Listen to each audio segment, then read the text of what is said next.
Oh yeah, I think I had to turn around the wrong way. Dalila, Chris had me get one of these when we started this thing. So. That is fancy.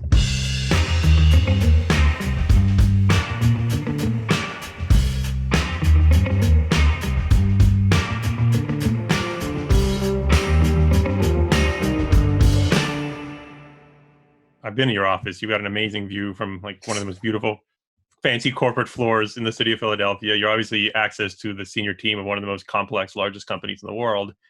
And it's yet not you also that are fancy.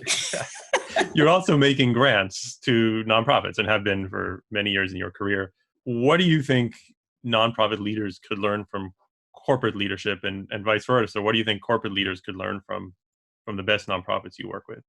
There shouldn't be as much space between how nonprofits operate and how for-profits operate. So I think there's just a starting point of just the acknowledgement of both, a CEO of a company and an ED of a nonprofit organization are running a business, right? You have a long-term strategy, you have goals in mind, and you have a very specific set of interventions or products and services that you are building and delivering with a stated, impact or with a stated goal, period. There should be no confusion that both entities are set up for that purpose.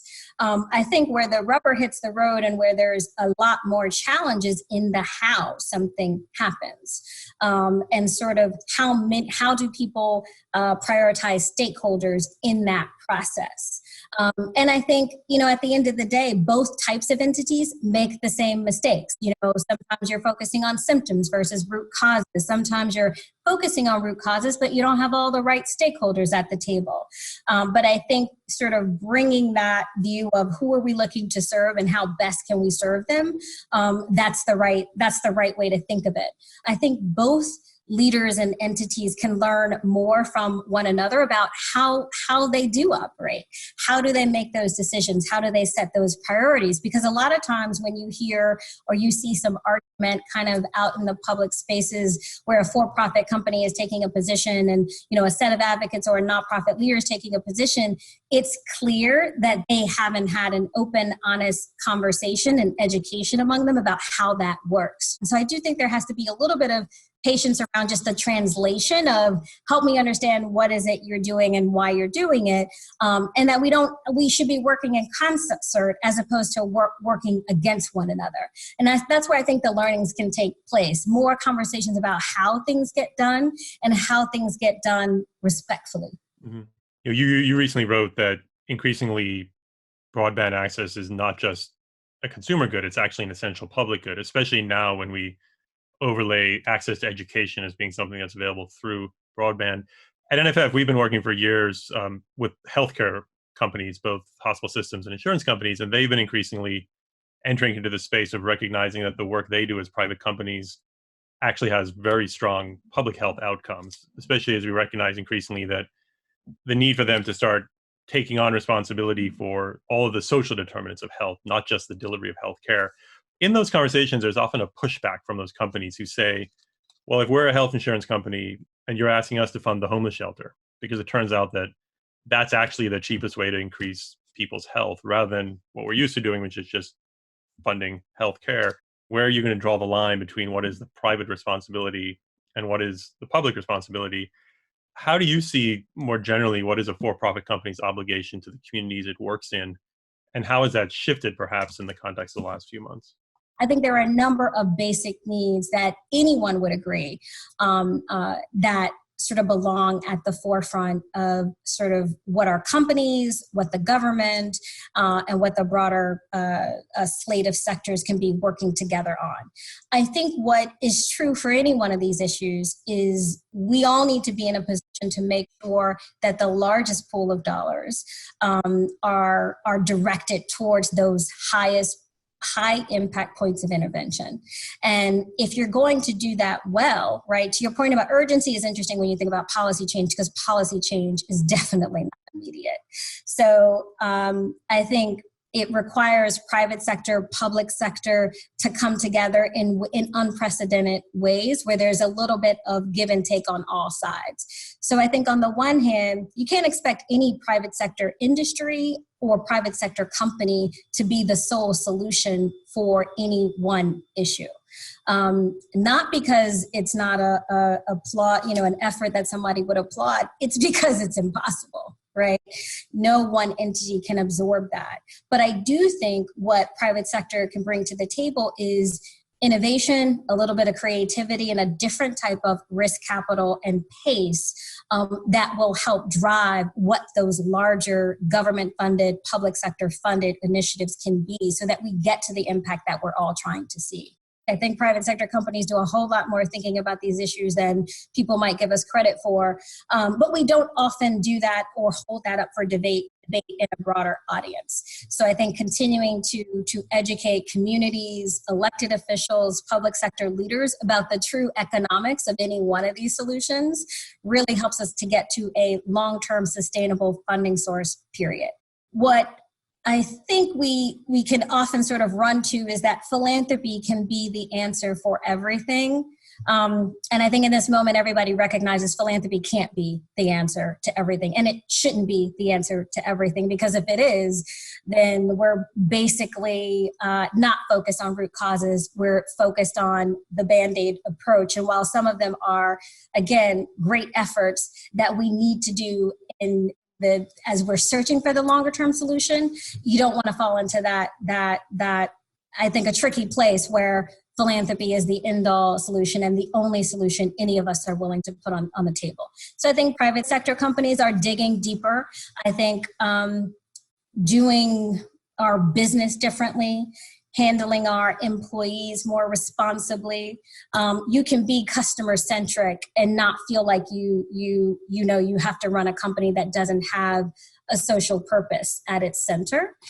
It's not easy to do, but it is absolutely possible. So I think that conversation is happening much more publicly and much more intently and throughout all frames of private sector companies in ways that it probably didn't just 6 months ago, certainly not 10 years ago. It does seem that a lot has been opened up by the last few months. First, the crisis from COVID that leads people to think, let's not just go back, but go forward in a new way. And then the mobilization, and especially where you sit in a company is very customer focused, has lost millions of retail customers around the country. What do you now believe is possible for your work, either within Comcast or the broader field of corporate philanthropy, that you couldn't have hoped for on March 1st this year? You started by talking about kind of the aligned action that happens in times of crisis and the unprecedented collaborations. I still do very believe that there is energy around, unusual suspects, unusual bedfellows coming together to make big things happen because we have to. So I think that there is a different voice and energy and spirit around collaboration that I'm not sure existed before. I think now you hear a lot more funders and stakeholders saying, okay, what can I do differently in this moment that signals, we're ready to have a different voice in this, or we're ready to see different sorts of impacts in this. Do you have an example from your work that you're able to share about a collaboration that either was formed or accelerated in this moment that might not have otherwise been? Where we see it most as a business is just around the number of school districts, mayoral offices, foundations, private sector companies coming to the table around digital equity, around broadband connection in the home. So many people are understanding how critical and how essential this need is to be connected. And I mean, a big part of equity that I always talk about is when we can all get to the point of we want for all children what we want for our own children, it changes the dynamic. Right. And I think that's how people are treating education now in ways that they were not pre-COVID.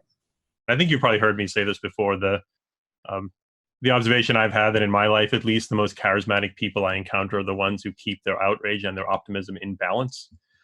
Because without outrage, you can be complacent, and without optimism, you could be, frankly, kind of a pain to be around. So these days, I don't think there's any struggle to find reasons to be outraged. How do you keep that in balance? How do you make sure you're not being naive on one hand and paralytically despairing on the other? sometimes it helps to bring a little bit of urgency and outrage to conversations, but doing it with intent and sort of articulate the why, my why and the bigger why is important for people to hear. Everybody has a different acceptance level for that balance, right? What some people call outrage, especially in women of color, could just be a spirited reaction if it were a white woman or a white male or et cetera. And so I think, one, we just have to recognize there's inequity even in just how our emotions are displayed and received. But I also think that the how I get things done and how well I navigate is going to lead to the success and the goals and the impact I'm trying to have. And that's important. I have to understand what I control in that situation and to absolutely manage every single aspect of what I control, and not to be swayed by what I don't control, but be very thoughtful about what I have the ability to influence. And I think if you can focus your energy on what you can control or influence versus what you can't control and what someone else is doing or saying over here, it's much easier to kind of keep your eye on the prize and not be negatively distracted. But hey, it happens. It happens. But I just try to make sure that I take the time to reflect, know when I can. Just a couple of weeks ago, I wasn't burnt out yet, but I was definitely feeling like I was on the verge, and sort of took a week with my family, protected my time, and that was just so important. Was it busy? Yes. But if you don't do that, it doesn't necessarily get you where you ultimately want to go and what you want to achieve and what you want to see have happen. And I think, in this moment, in every moment, but particularly in this moment, those of us who operate in this space, we want to see real change, sustainable change, and a different level of acknowledgement on how each of us contribute to that. And I think that's important.